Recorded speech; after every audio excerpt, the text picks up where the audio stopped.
wonder if you could stream to 2 different services live at the same time. You have to have a streaming deal.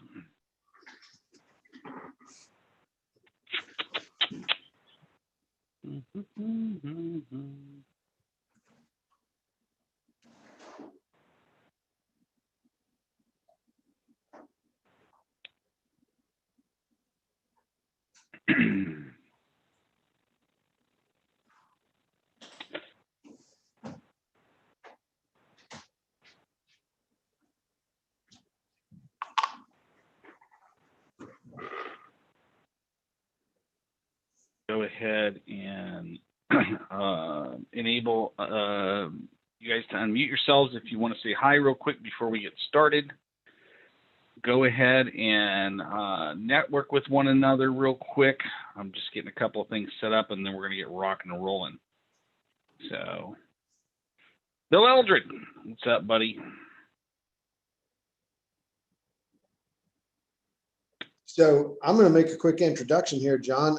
This is Eric Hutton, and I was in a business networking group called Wing way back in the day. I was introduced to that group in 2009, and Eric is a fellow business owner here in Middle Tennessee. Oh, nice. Welcome, Eric.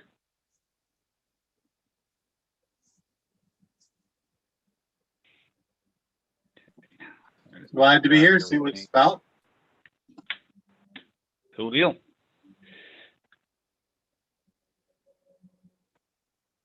I'm not hearing you, Alan. I'm here.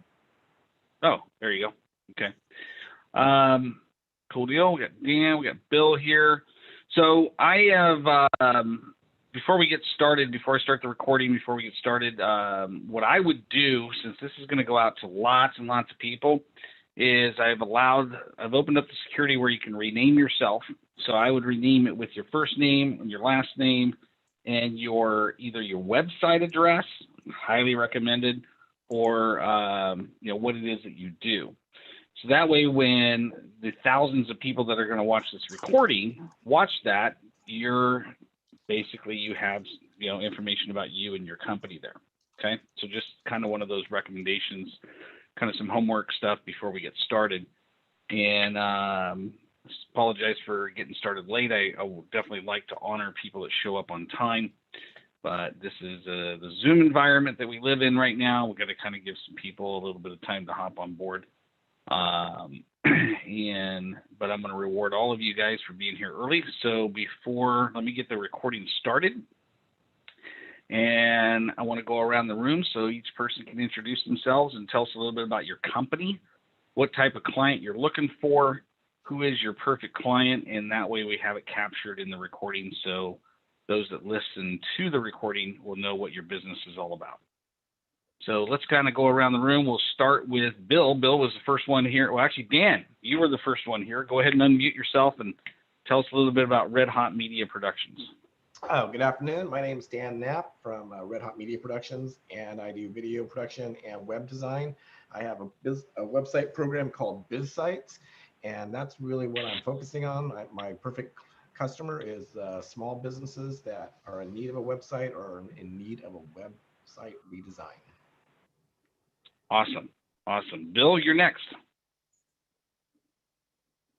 You're muted, Bill.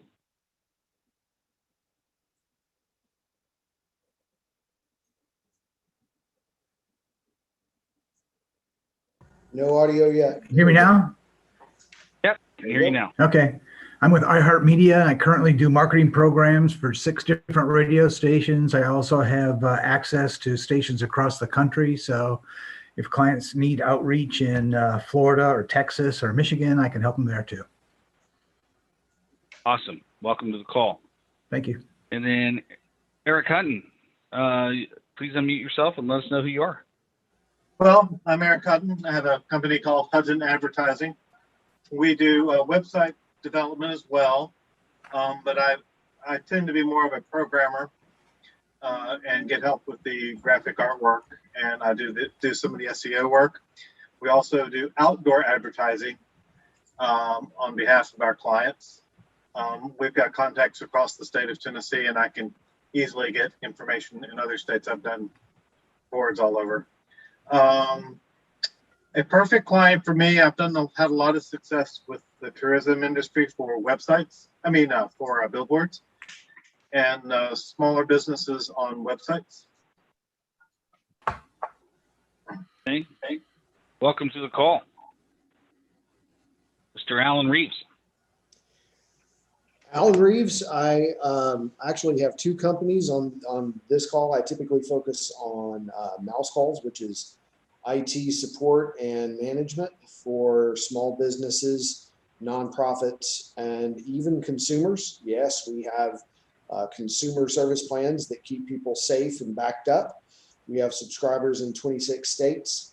The other company, Luminosity, provides value-added services for other companies where they may want to offer something that complements what they do but might not be in their wheelhouse, such as digital signage, Wi-Fi marketing, identity theft protection, and credit monitoring. Awesome. And my name is John Pyron. I am the business doctor. I coach and consult business owners all over the United States. I range from startup businesses to my preference, companies that have 5 to 20 employees. Absolutely love that space. I do not work with attorneys at all, won't work with them in any way, shape, or form.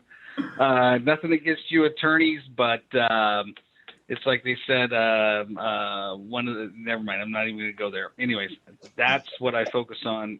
Love to help business owners succeed, create more profits, more revenue, more productivity in their companies, and pretty much holding them accountable. And so before we get started, let me actually let Barb, before we get started, Barb, tell us a little bit about managed copyright. Go ahead and unmute yourself, please. Hi, I'm Barbara Ingracia of managecopyright.com. You know, the C in a circle. I empower you to protect your online content. Your online content is your gold mine. And so I want to help you guard your gold mine so you can grow your gold mine. Thanks, John. Love it. All right, let me go ahead and mute everybody here real quick. Boom. And all.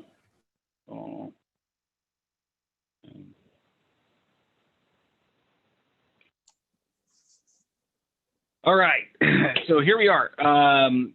Welcome to this week's edition of the 10X Business Owners Mastermind Group Call.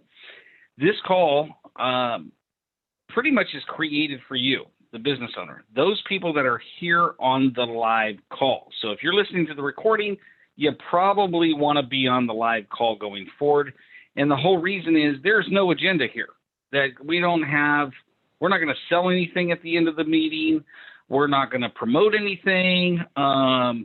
This is a place for business owners to come to mastermind on challenges, problems, opportunities, anything that you have as a question in business. This is the place to come.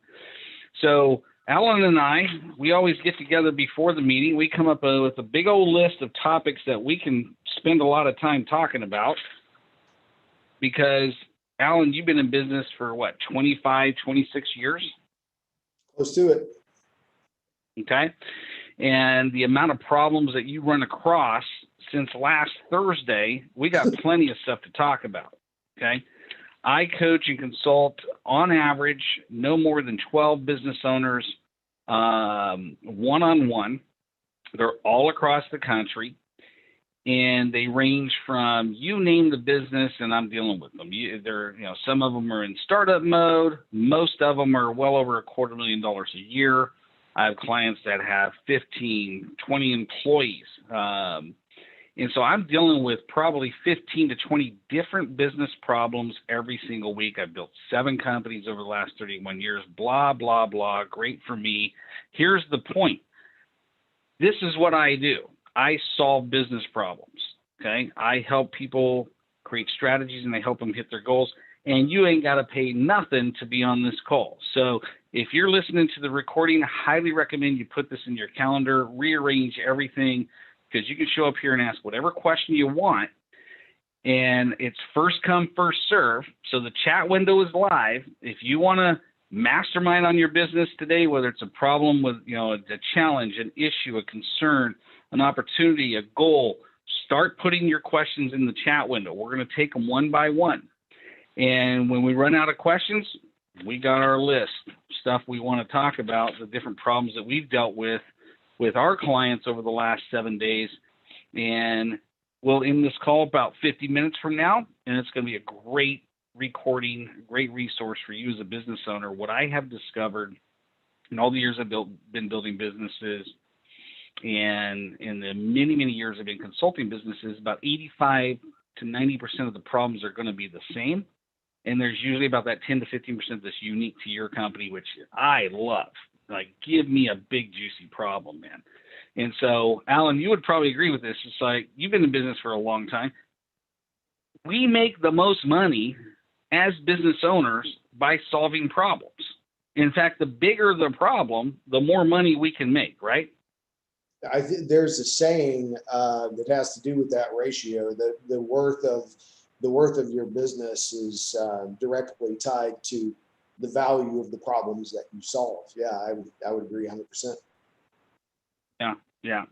And so, like I said, those of you that are on the live call, if you've got a topic, a problem, a challenge, maybe an opportunity, maybe something you want to learn, start putting that stuff in the chat window, and we're going to take your questions on a case-by-case basis. So people understand me and your background, Alan. So why don't you go first? What is your core business? What is the problems that you solve? So that way, if anybody on this call here has a question about that type of stuff, they know what your expertise is. So the core business, as stated, is IT support and management, which is it's almost a completely different business than it was 10 years ago. The cyber threats that are continually bombarding every business owner out there, whether you're a work from home person, a one man or one woman show, all the way up to Fortune 500, it runs the gamut. And one of the biggest challenges that my company has is the misconception among many small business owners that because they are small, they're not a target. And these threats don't work that way. They don't care. It's not some Russian teenager in his basement smoking a cigarette trying to hack into your system. There are attacks that are not even powered by people. They're just turned loose on the internet, and they're crawling around looking for vulnerabilities. And typically the small business or the small practice owner has no real idea of the threats that they're facing. And on the flip side of that, one of the biggest challenges I have is communicating that to a prospect or to a business owner without them having the head in the sand reaction. It's, oh my gosh, okay, so I brought this guy in to give me just some general consulting and give me some ideas about, where my business is or where I might have some risks.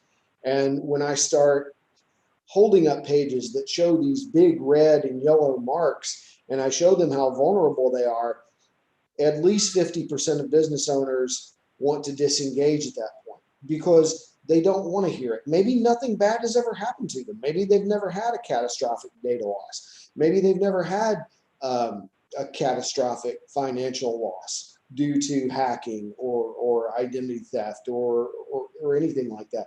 But they're still at risk. So it's a matter of establishing a trust relationship very early in the game, because you're there to help them. You're not there to sell them something by scaring them to death. But this stuff really is that scary. So those are the main things that I deal with on a week-to-week basis with any new prospect that we find. of any size. Okay. And so that, if you have any technology questions, anything about cybersecurity, anything like that, Alan's your guy. So for me, I've owned 4 IT managed service companies over the last 22 years, built 3 of them from nothing to well over $1 million a year in revenue, sold them, bought a company, built it up, sold it. I've dealt with construction companies, engineering companies, document management, the one attorney that I fired because I couldn't stand it, I swear to God, I would never do an attorney again. But veterinary clinics, doctor's offices, real estate people, man, what else? I love different types of business. I got a manufacturer, property management, and I absolutely love big problems and solving problems. So I get to wake up and do this every day, is what I tell people, and so pretty much any business problem you throw at me, I mean, I should be able to solve it. If not, then I've got a great network of people that can do that. So with that said, let's take a look at the chat window here real quick. Looks like we've got some people that are putting some stuff in there. And let's see here. Thanks, Alan. I've been thinking of, okay, so Eric says, okay, I've been thinking of offering geofenced ads to my offering and have identified a service that will allow me to white label these services. Geofenced ads are digital banner ads and show up based on areas we set up, which can be as small as 25 square feet. I'm trying to assess whether this is a good opportunity to move forward with. There's a lot I would enjoy about doing these, but I really would love to develop relationships that create reoccurring revenue versus single one-off projects. Great question. So where is Eric here? I'll go ahead and unmute you. And how this works is we've got Barb on here. She's a business owner. We got Bill on here. He's a business owner. We got Dan on here. He's a business owner. I'm a business owner. This is a mastermind call. So for now, it'll be just me and Alan. But if anybody else has any suggestions to help out Eric, please feel free to chime in. And so tell me a little bit about your business. It says Hutton Advertising. Right. And so tell us a little bit about your company and what it is, who is your perfect client, and what it is that you're offering to them. The company is me at this point, and I do hire a graphic artist to help me out with the graphic art part. And if I need assistance with hardware and stuff, I'll often call on somebody like Alan. So I love data and getting into the technicalities of things.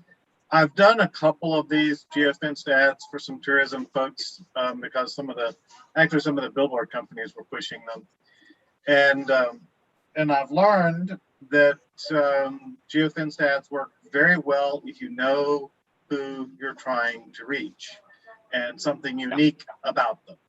So, for instance, we did one advertisement on the strip in Sevierville, and it was too broad-based. We did another one where we targeted all the Dick's Sporting Goods for another client, and the difference was quite dramatic in how well those worked. And I just kind of like digging into the details and asking those kinds of questions of my clients.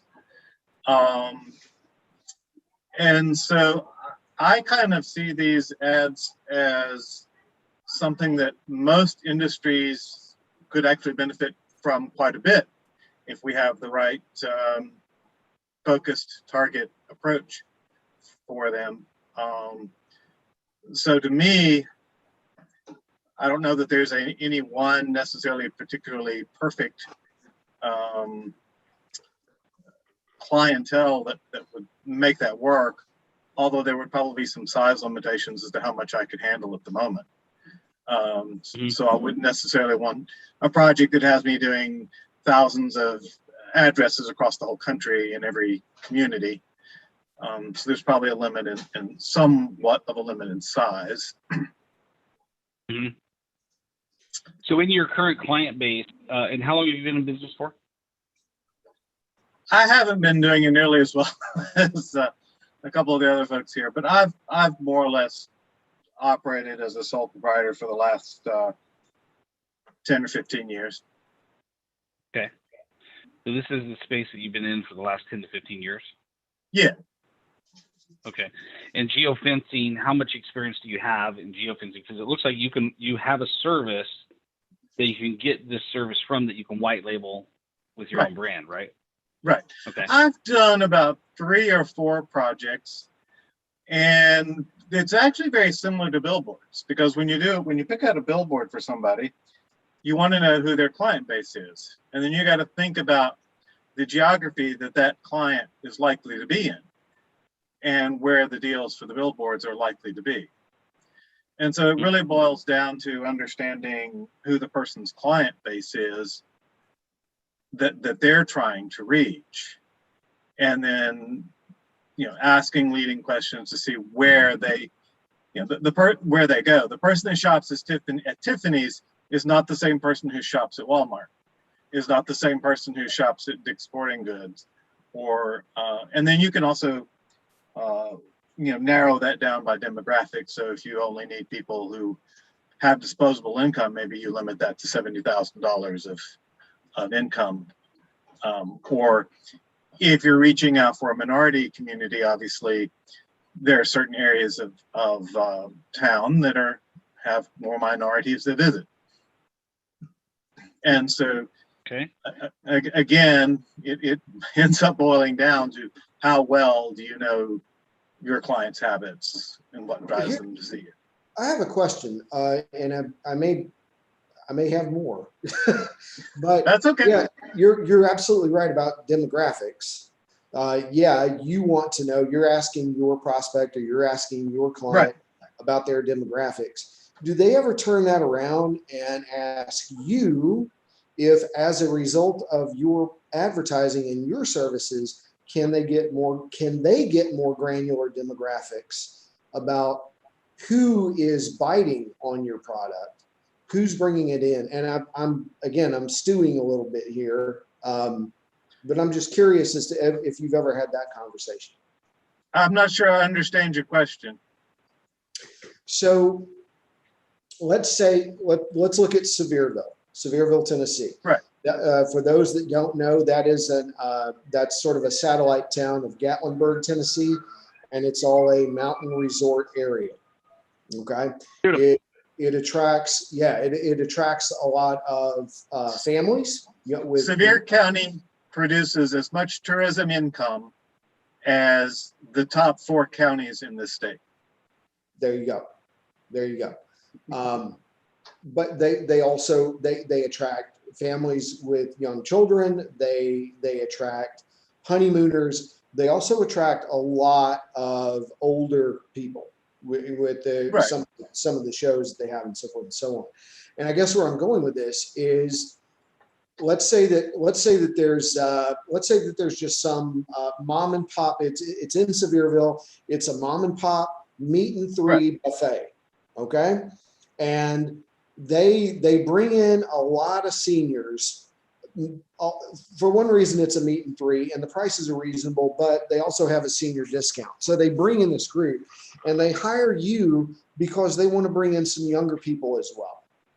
So with the advertising that you might create to do that, do they then put it upon you, or do they measure it themselves as to the possible change in demographics, or what is the ROI? How is that calculated? How do they calculate the results of the campaign that they have to bring these other people in? And again, I'm going somewhere. Yeah. Well, so with geofenced ads, you can actually put a container around your business and see how many people are coming in. And so with geofenced ads, you can actually get some ROI on that. With billboards, it is quite difficult the OAAA has studies that show, and I should know this number off the top of my head, but it's like $5 or $6 or more per dollar of ad spend you get back. The typical billboard spender gets that in return. But ROI on advertising is a little bit murky, and Google has kind of, I think, spoiled a lot of folks So, in yeah. creating the sense that the data is more specific than it often really is. So let me just, again, this is. All right, hold on just a sec. Well, 1 second, Alan. So let me make sure I'm clear on the question. So you have an opportunity to do geofenced ads. You have an opportunity to white label it. When I think of geofencing, how I understand geofencing is, okay, I am a business and I'm right here in Gatlinburg, or I'm right here in Sevierville, and I want to target a specific type of business or specific type of customer within a geographical range, right? That's step That's number one. part right? of it. That's step one. Okay. And step two is I can target demographic, and there's all kinds of stuff for demographic: sex, race, minority group, Right. age, etc. Okay. And so I have the ability to do that.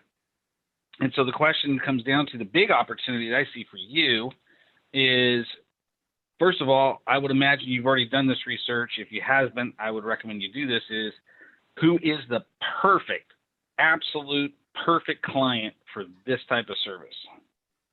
Well, What is let the me category also that they fit in? let me also add, you left out one important step. I don't just have to, I can, if I go to Facebook, I might have to geofence by a zip code. Okay. I can, with a geofenced ad, I can target specific buildings. Mm-hmm. So to Alan's question, if I wanted to attract more young people to my restaurant, I would pick out the tourist attractions that are geared for young people, and that might be the bungee jump place, and the bumper car place, and the wax museum. Maybe the wax museum. Certainly the aquarium. Oh, yeah. And so then I put those ads in those specific places. Mm-hmm. So if I go to, let's just say I'm age 21 to 30, right? Just kind of for everybody else's understanding, is I'm 21 to 30. I fly into Sevierville, and I'm like, well, man, it's 5 o'clock, 6 o'clock. I'm getting a little hungry, but also I want to go to a nightclub tonight. So I go on Google, I type in nightclub Sevierville, right? And because I typed in nightclub Sevierville, I'm a restaurant that's paying you for the services, right? So all of a sudden, now that I've typed in some keywords about nightclub Sevierville, my ads start popping up for that person. That's actually a search. That's a search ad. Okay. And what I'm referring to is what's called a banner ad, which search ads could certainly be a part of the equation. And actually, now that I think about it, it might actually be better to put the two together. If they were in tourism, it might be good to put the two together as a possibility. But we would wait until that 20-something goes to the nightclub, and good luck finding a nightclub in Sevierville. Just an example. We would wait for the nightclub wait for them to go to the nightclub, and then when they're on their phone using their camera, then they might see the ad at that point. Okay, got it. Okay, all right, cool. So, and one point I want to point out is you want to get your pitch down. Here's kind of a suggested homework item, right?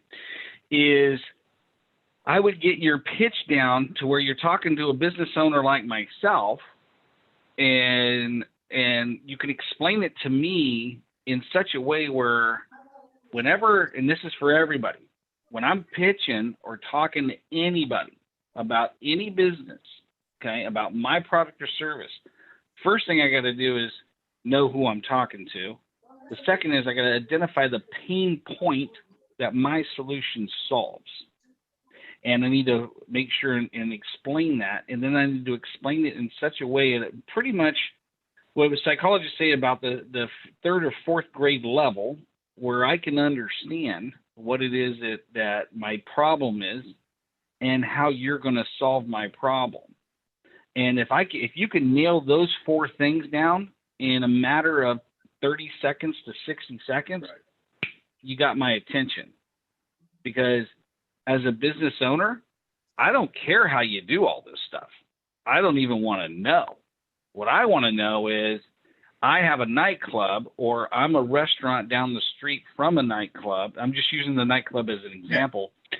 And I have, these young kids are coming into this nightclub. Well, they're going to get hungry, and I want them to think about me. And so I would be like, hey, Mr. Restaurant owner, the 8-ball club across the street over here gets a packed crowd every Thursday, Friday, and Saturday night. They're going to get hungry. I have a unique product in geofencing that I can show you how to pull that audience from there into your restaurant for food, or even create a partnership with the restaurant where you deliver the food in the day of COVID, right? And have a way for you to appear as the go-to place for food without you having to pay that restaurant a dime or that bar a dime. Is that something that you would be interested in? They're going to probably say yes, because and once you get the opportunity there, then all the details matter now. Right. You see what I'm saying? Right? Yeah, Fancy. So, part of my purpose of asking this question is for me to kind of assess whether this is a product that can be pitched as valuable, and what kind of demand folks might. I'm kind of doing that, Mark. I'm using you guys as a test audience to see if this is a product that seems of interest.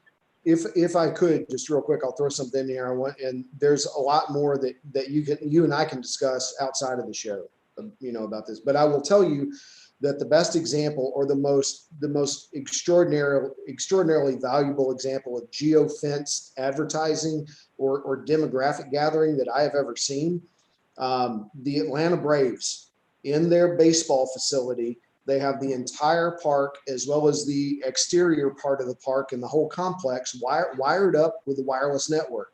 It has, if I'm not mistaken, there's about 250 wireless access points. When a person goes into that park and joins that network, the system is able to detect where that device is moving through the park. At the end of the day, that's all fine and dandy and really cool, but certain advertising is delivered to those mobile devices based on where they are in the park. And they have this down so well that they can see within the park, they've got obviously different restaurants or different little kiosks, pretzel stand over here or what have you, in different concourses. They are able to tell where the most popular restaurants are by determining how long those devices stayed in that area waiting in line versus other places. And that is invaluable to the facility, because at the end of the day, maybe restaurant A and restaurant B are doing the same dollar volume. However, the line for restaurant B is 3 times as long because it's just a more popular product. So they know how to adjust their product based on who's coming or who's willing to wait while the game is going on. They even have that now. So there's a lot of things that can be done with geofencing. And I think it's well worth your while to dive in further. Yeah. And just doing a quick search, what I recommend, if you really want to know if this is worth your time, is just go to Google, type in geofencing advertising Sevierville, Tennessee. And you will see there are 1, 2, 3, 4, 5, 6, 7, 8, 9, 10 that I see so far that are advertising geofencing in Sevierville. Okay. So one of the things that my mentor Frank Kern taught me years ago, when you have an idea and you are thinking about going to market with it, the best testimonial of whether you should go to market with it is there enough competition already in the space? Has somebody else already gone down the road? Right. Have they already spent the money? Have they already done the advertising? Have they already done all the work that you are getting ready to invest in to see if it's worth your time? And when I'm looking at these companies, I would research these companies and see how successful they are. And it would be a slam dunk for me as a business owner if there's somebody in here that's super successful with it, because it means it's already proven that it works and people pay money for it. And then I would figure out a way to go in and dominate their butt, not compete against them, go in and dominate that market and take market share from them. How would you determine how successful what those companies are in doing that? So you're a client of Alan's? Yeah, well, off and on, I've been a client. I end up doing a lot of stuff on my own, but yeah, I've done some work with Alan, and yeah. Okay, all right. So what I'll do is I will. Alan's got your contact info, because I mean that's a discussion that can go on for 15 minutes. Okay. So, but what I will do, because you've been a client of Alan's and you got a relationship with Alan, and Alan's been a client of mine for a little over 5 years now, I'm going to give you access to some online resources that will show you step by step how to do that research yourself. Okay. Okay. So I'll give you the username and password, log in. There's step by step training on how to do your own market research on any product. Like any idea you come up with, any product, and once you go through the training, you're going to have a skill set for the rest of your life. Right. Yeah. Okay. I'm usually pretty good at figuring out how to find information on the internet, but sometimes it helps. Sometimes you just get stuck in a rut, and that rut works very well for certain things, but then you get something that's a little different. So yeah. Just send me your name, your email address, text it to me at 916-741-0596. So 916, I'm going to put it in the chat window, 916-741-0596. And I'm going to put, you know what, I'll do this for everybody I'll reward everybody for being on the live call. I'll give it to you all. How about that? So name and email address. Am I going to add you to my mailing list? You bet I am. Am I going to spam you? Absolutely not. Okay. But text me your name and email address to that, and I will send you the link and the username and password. It's some of the best training for this type of research that I've ever gone through. And like I said, it would take me a good hour to go over the step by step, but I'd rather have a mentor of mine walk you through it. Okay.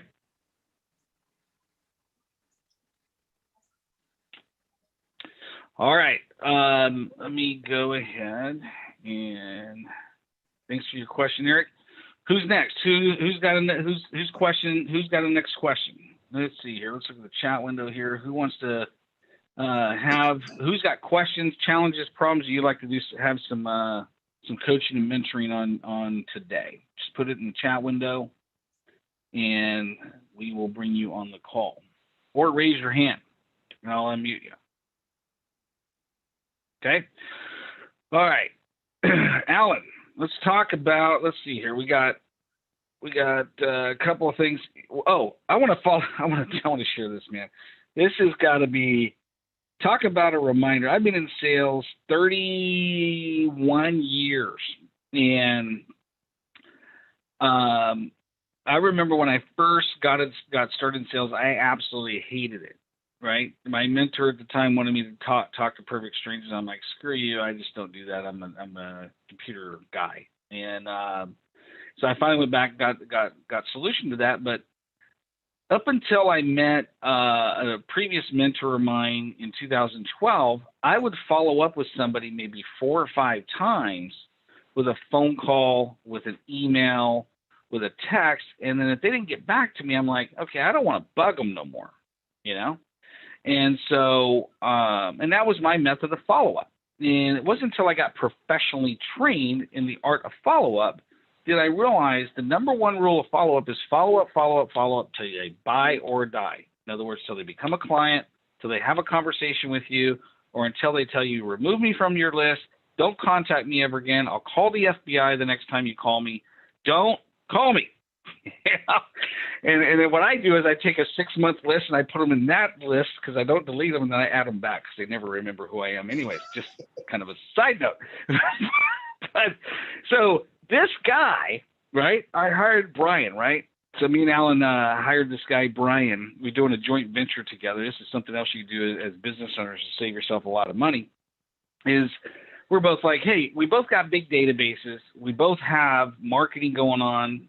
Alan's got over 400 clients. I've got a lot of clients. And so I don't want to make any more freaking cold calls. I don't want to make any more appointment setting calls. If I absolutely had to, I did. So I'm like, but my old mentor said, if you don't continue to put wood on a fire in a business, that fire will eventually start going out. You always have to add new wood to a fire. And so I'm like, okay, how do I solve this problem? Well, I found Brian, right? And so he has a full-time job making appointment setting calls. I said, hey, how would you like some side action to make some money in the morning? Calling Tennessee. My client Alan is out in Tennessee. You're in California. You know, that'll be 4 to 5 hours a week there, and then 4 or 5 hours a week in the afternoon calling on my stuff. And so I just turned him on to my database. I said, here you go. Here's 187 contacts. Just call them, you know.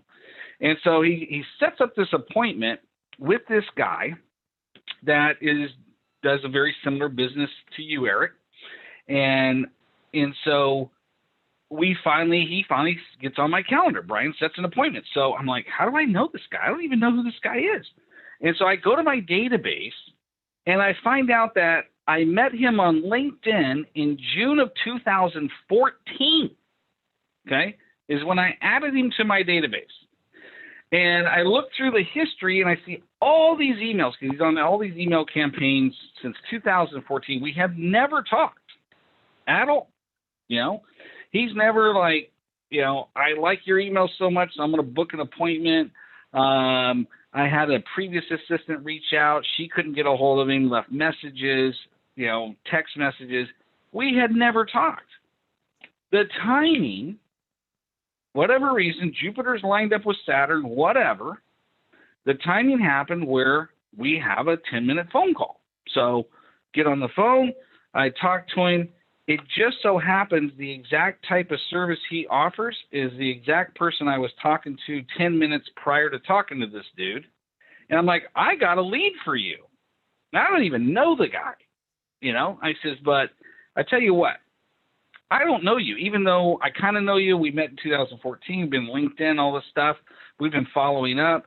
But after spending about 20 minutes on the phone with the guy, finding out he lives in my backyard, he has been a professional for years, provides a great service that I can promote and get behind, and he plays golf.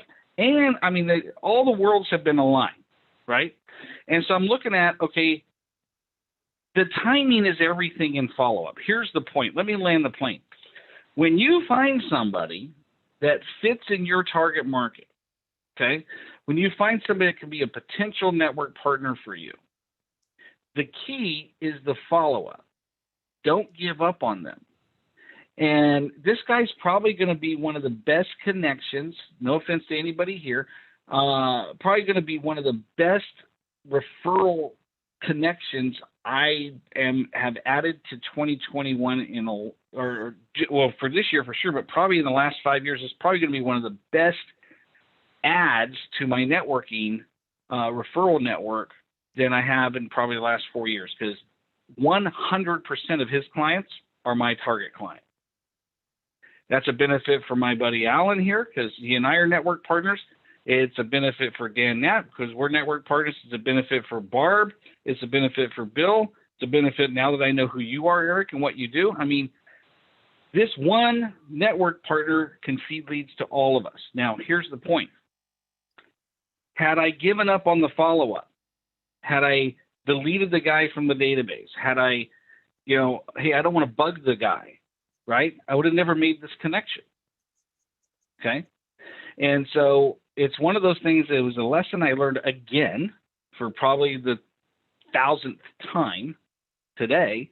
And that is, when you have a contact that fits your target market, follow up until they buy or die.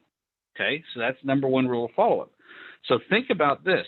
Every single client you've had, every single prospect you've had that you haven't reached out to in a long time, add them back to your follow-up list and just start contacting them. You will be amazed at the timing of clients. It's just absolutely amazing, you know? And so that's kind of one of the things I wanted to talk about. Let's go over here to the chat window, see if anybody's got any questions. To the group, has your online content ever been stolen? Have you ever found your content on someone else's website? Okay, that's Barb. So that's a question to everybody.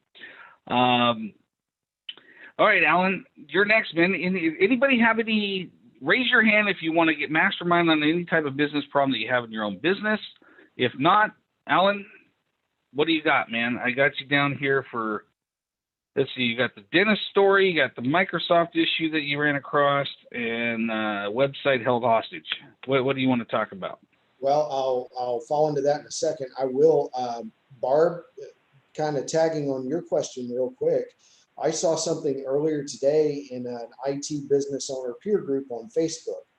And this gentleman was outraged because he discovered that one of his competitors was actually using his business name in their Google AdWords spend. So basically what you had was a situation where if you're searching for his company, which in this case was called Dark Horse, I think it was Dark Horse IT or something like that, then an ad would come up for one of his competitors, and it had Dark Horse IT in the main subject line for the ad. So they were basically, you know, tricking people or using some questionable ethics to gather clients that way. Anyway, that's something somewhat related to your question that I saw earlier today. As far as what John mentioned with Microsoft, what we have seen in the past week or so, you may have seen it on the news because it relates to a higher end product. It's not a Windows 10 or Mac related thing, but you may have seen in the news that a product called Microsoft Exchange has been compromised. And what this boils down to, the non-technical story here, is back 10, 15 years ago, most companies ran their email servers in-house. And that type of server was called Microsoft Exchange. It could stand by itself. It was also part of Microsoft's Small Business Server, which was a really popular product, extraordinarily so back in the 2000s and the aughts. And when Office 365 came into play and hosted email solutions came into vogue, people started moving away from that. But I know somebody or plenty of people maybe that say, I don't trust the cloud. I don't trust the cloud. I don't know who's got control of it. I don't know where it is. It can't be a good thing. So we're going to do all of our stuff in-house. Well, what happened was this. Some bad guys, and we think it was in China, we're not 100% sure, but some bad guys found 4 vulnerabilities in Microsoft Exchange, the current version of Microsoft Exchange, that Microsoft or nobody knew about. And because of that, because nobody knew they existed except the bad guys, there was no defense for this. Basically, it's just like COVID for machines. There was no antibodies, there's no firewall, there was nothing that could protect you from it. So these bad actors attacked these Microsoft Exchange servers, and they did it quietly. Once the servers were infected, then the bad guys could start pulling emails. They could start basically gathering any kind of data that they wanted to. And this happened, we know, to a minimum, bare minimum, of 30,000 organizations within the United States. Probably triple that amount is the real number. Microsoft found out about it, obviously after the fact, because a lot of really weird network traffic was starting to be detected on the internet coming out of these boxes, these exchange servers. And it was too little too late. Yeah, Microsoft can release a patch that fixes the problem, and they have, but all these people, all these organizations are now compromised. Some of them are healthcare organizations. I mean, any vertical you can imagine, that data is out there now. So it just goes to show how important identity theft protection is, network security is, and frankly, the willingness to consider newer, more modern technologies that are safer for your organization, period. So as because the thing that you provide that I like is you have a solution for solo entrepreneurs, right? Yes. And we also have, well, you also have the solution for clients that have bigger networks. Okay, so two different things. Correct. So what I'm gathering out of this, just kind of bring it home to the non-techie people that are going to be watching this and listening to this on the podcast channel as well. You want to make sure that your computer is covered. Okay, the thing I don't know about you, but here's my medical insurance bill. Okay, and every month they hit my account for the car insurance bill, the life insurance bill, the medical insurance bill, and I freaking hate every single time that happens. I never use it. I don't think I've ever used it. I'm still alive, so I haven't used the life insurance thing yet. And I'm probably not going to benefit from it, but I got to pay it, right? I can't, get into a car accident and then go, crap, can I get the insurance that covers that? The answer is going to be no, right? And so one of the things, because I was never, I was a tech a long time ago and figured out I don't want to do that. But when I owned IT companies, I was not a tech. I was the business guy that talked to business owners. And I just told business owners all the time, I'm like, if you don't do the maintenance on your machine, okay, meaning patches and all this other technical stuff that I'm not going to go into, but if you don't treat your computer, your laptop, your personal computer, if you have a server and other workstations, if you don't treat that like a automobile, you're going to get screwed at some point, okay? Because if you don't change the oil in your car and you don't do the maintenance and you don't ever check the antifreeze, it's going to break down, okay? And it will be very expensive when it does. But if you do the maintenance on a regular basis, guess what? The problems can be avoided. And that's how I try to explain what you do, Alan, is listen, antivirus, cybersecurity protection, intrusion protection, all these technical things that I really don't want to know anything about. I just know that if I don't have them, because I have my computer on your stuff, I have my wife's computer on your stuff, I pay the bill. I don't think I ever use it. I think I call your place like once or twice a year. Okay? That's not the point. When I do need you, you're there. Okay? I haven't had a virus or a hack ever. I don't know if it's because of your stuff or not. I just know that if I have a problem, I can call you. Okay? And so for those of you business owners out there that are watching this, if your IT person, okay, and if you don't have one, you should call Mouse Calls. But if you're not doing preventative maintenance on your stuff, it's just a matter of time, and you're going to wish you had. I'm just telling you from personal experience, okay? And so what Alan's trying to say here, and here's what I got from your message here, is like Microsoft is like the gold standard in the industry, and they got hacked. Oh, yeah. Yeah? Oh, yeah. And so it's not about, somebody targeted that, but I can't tell you story after story about people. It's like they locked down my computer and they got it all, and they want $2,000 in cryptocurrency to give me my data back. I Yeah. had a prospect that dealt with that one time, and they ended up losing 17 years of veterinary patient records. Every X-ray, every prescription that was out there, everything they had ever Yep. done for every animal they had ever treated, they lost it, and it was not, and Yep. it was unnecessary.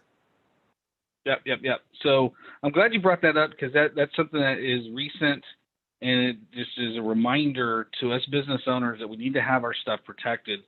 I did get Allison in the computer though, Alan, so I need to get her on the juice, by the way. I forgot to add that. So have somebody reach out to me. One other thing I want to bring up to everybody, and I'm going to kind of go through a lot real quick. Tax deadline for corporations is on Monday, March 15th. Okay. If you haven't gotten your taxes done, make sure you file your extension.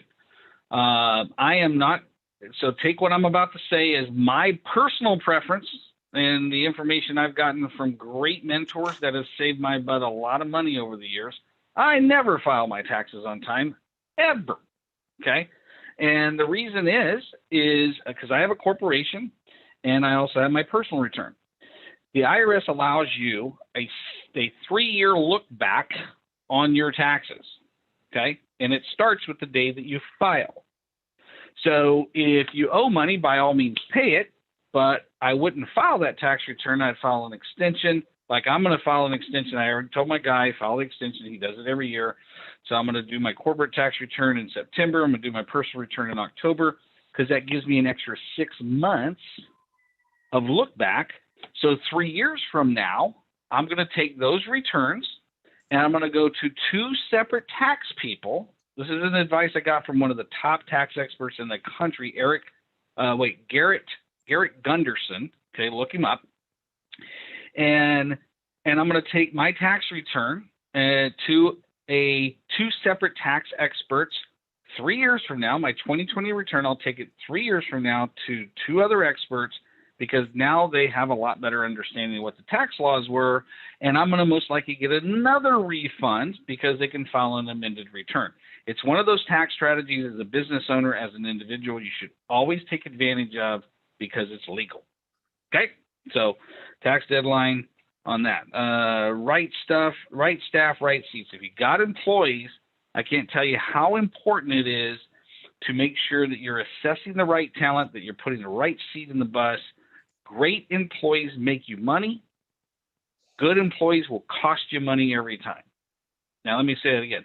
Good employees will cost you money every time, but great employees will always make you money. I have a client of mine up in Northern California, way north of California, 12 employees, been in business 31 years. And we started working together about a month ago, 12 employees. I went in and I did an assessment for every single employee. Discovered 2 employees. What the heck are they in that position for? They don't have the skill set. They don't have the talent. And everybody knows it. And so what we ended up doing is releasing them back to the marketplace. Okay, I like that. That's a nice way of saying you're fired, right? We released them back to the marketplace, and we ended up finding a rock star that ended up taking on and absorbing both positions. So the person within the first, 30 days of us working together already made money and gave themselves a huge raise and got a better talent. And the whole office, what I was told, what is today, Thursday?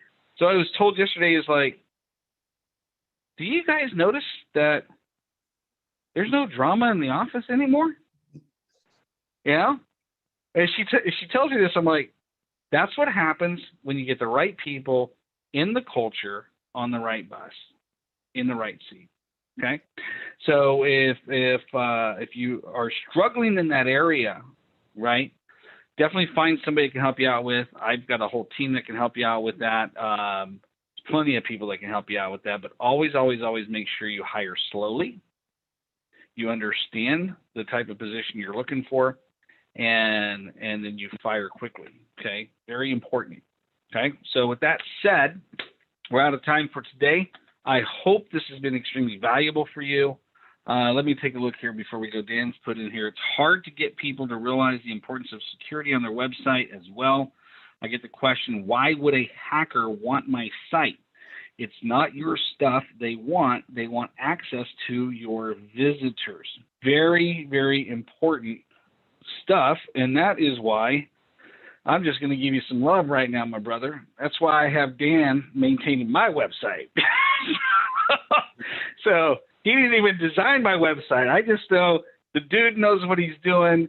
And when I have a problem, he's one of those website guys that can actually pick up the phone and get a live body, not some guy hiding out in the wilderness that I got to track down when I have a problem with my site. So redhotmediaproductions.com is the place to go. Dan specializes in small businesses.